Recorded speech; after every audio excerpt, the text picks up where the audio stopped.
workshops in person, but I'm going to quickly go through property selection. So younger people and potential first-time buyers, even depending on what stage you are at acquiring a portfolio, you might your ability to borrow might be at the lower end. So around about the 350 mark. That's a number that we see quite often with our young people.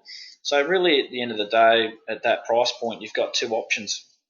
You generally got, you can look at the 2 or the 3 bed townhouse or a 1 bed, close to the CBD. So, the townhouse, yes, it's a bigger dwelling.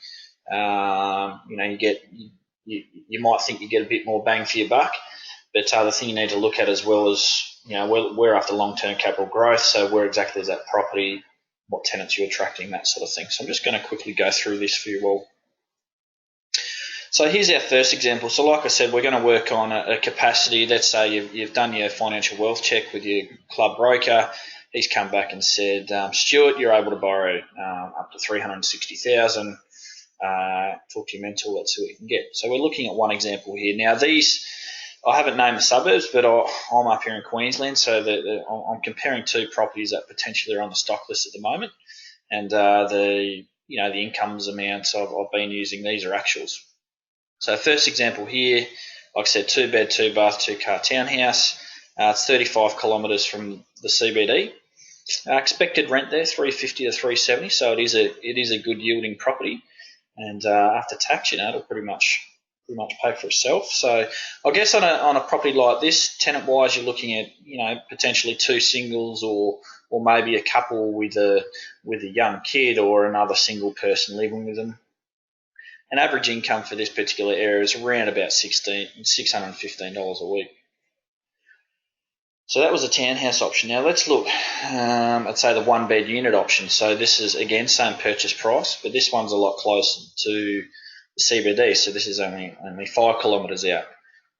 Again, the rent's going to be very, very similar to that, but you're attracting a different type of tenant. So you're potentially getting just a single person or maybe a professional couple. It is only 1 bed, so you're not going to have multiple couples or 2 singles there, but maybe 1 single or a professional couple. You can see there, the average income in the area, so $1,130. So the previous one we're looking at $615. So you can see there the actual income of the people residing in these properties is a little bit higher. So I guess some points to consider there is who's renting the property. What do they do for work? What's their background? And are their incomes likely to increase? So you're hoping for the yield to increase as well as the value. We know yields can push up the value. So are they going to be able to afford that rent increase when you're trying to increase that?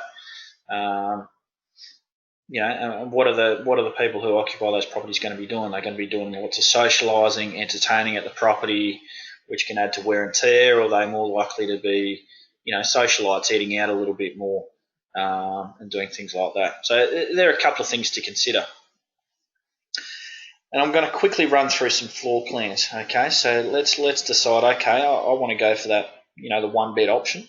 So there's plenty of options out there, but we really want to have a good understanding of how, people want to live, and a lot depends on where the property is, who your demographic is, and what's important to that sort of area. So again, I've sort of got my Queensland hat on here a little bit, but the same rules apply to most areas. So let's have a look at the first one here. So this is the first bedder. So you can have a look there. Look, if you've probably all been into properties, but you need to sort of visualise a little bit here. So have a quick look at that floor plan there. Okay, now I'm going to flick over to a few issues with this. So let's have a look at the first one here. Look, and they may not be issues, but there may be better options out there. So have a look at this one. You've got a long, narrow floor hallway, which is sort of wasted space a little bit. I know we've got some storage there, but it's a bit of a wasted space, that. You can see the L-shaped kitchen, small kitchen. So look, they can be good. It opens it up a little bit more, but if you're entertaining here with someone here, you've got your back to them. it doesn't really have that open plan living that's sort of more desired nowadays. Now, this is a big one. This is a big faux pas, really. I mean, to get to the bathroom, so if you've got a visitor, they've got to go through your bedroom to get to the bathroom. That's never ideal. So we've probably all been to people's houses where that's the case. Not the nicest thing. So that's it's not a deal breaker, but it's certainly not ideal. And you can see there I've got the compass on there, so west facing. That's not a massive thing either, but you get that afternoon sun in, so potentially a one bed unit. They might be professional couples, so they might not be at home at that time, but ideally there may be better options than that. And another one which a lot of you probably aren't aware of or picked up on, you can see the internal size here. So apart from it being quite small, there are particular lenders, you'd have to check with your broker, but particular lenders who have issues with anything under 50 square metres internal, and they won't sometimes lend you as much money. So apart from the fact it's smaller, you might not be able to leverage as high as you'd like to. So they're things to look at. So let's now go ahead and have a look at another one bedroom floor plan here. Okay, so I'll let you just get your head around that one a little bit more, and you can probably see quite a few differences there. So look, here's the entry here. So open plan, we all know that's sort of the modern way, and how the young professionals and whatnot like to have their place. So that's a big tick there. Island kitchen. So the kitchen, in my opinion, is a much better setup. You can be cooking and doing all that whilst conversing with your guests and whatnot.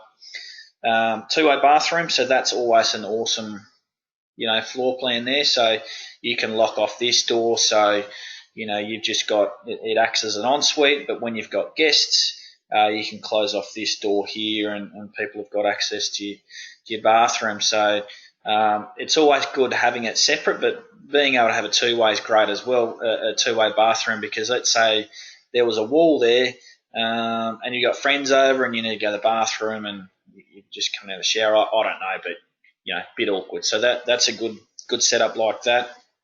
Walk-in robe's always good, especially on a one-bedder here. You struggle for storage sometimes on places like that, so a walk-in wardrobe anywhere is great.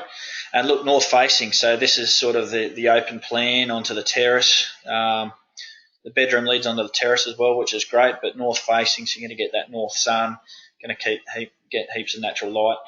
And the internal, so it's a good size. A general rule over in, say, Queensland is 60, 80, 100, so 60 for a one-bedder, 80 for a two, 100 for three.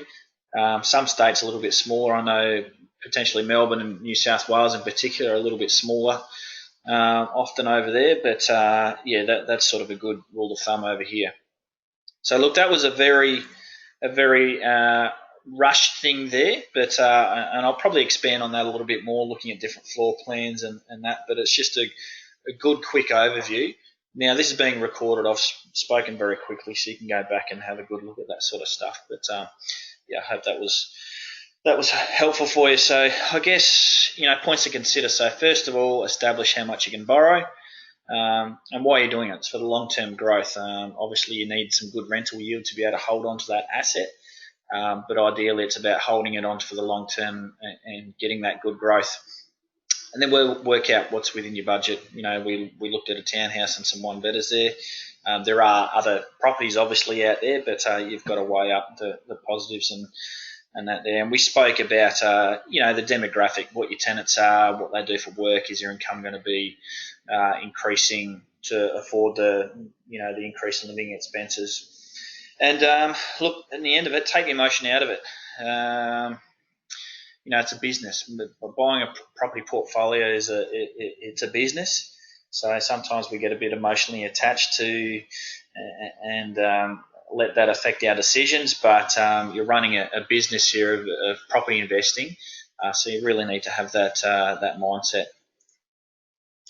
So quick one here, our upcoming events. Stuart spoke briefly before about the Young Investor Club workshop we've got there in the Travel Lodge. So really looking forward to that one. We've already got about 50 people registered for that, so that should be a great event. I've also got a couple more dates there announced for Sydney and Perth. So Sydney in September.